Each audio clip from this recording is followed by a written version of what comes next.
নমস্কাৰ বন্ধু বান্ধৱীসকল, সপোন সাগৰলৈ স্বাগতম জনাইছোঁ আপোনালোকক। আজি মই আপোনালোকৰ ওচৰত আলোচনা কৰিবলৈ ওলাইছোঁ সপোনত ছাগলী দেখা।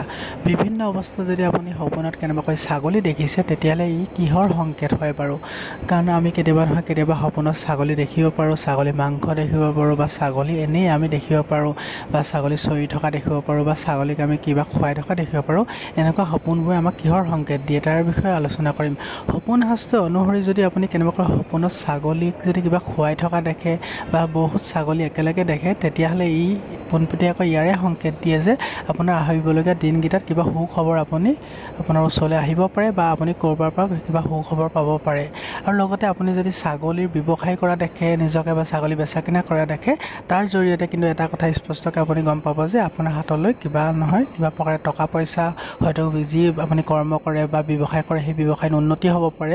ছাগলী দেখিলে আপুনি যে ছাগলীৰ লগত জড়িতই সংকেত পাব এনে নহয়, যিকোনো খেতি পথাৰত আপোনাৰ উন্নতি হ'ব পাৰে, বা যিকোনো ক্ষেত্ৰত আপোনাৰ উন্নতিৰ পথ আপুনি নিজে বিচাৰি পাব।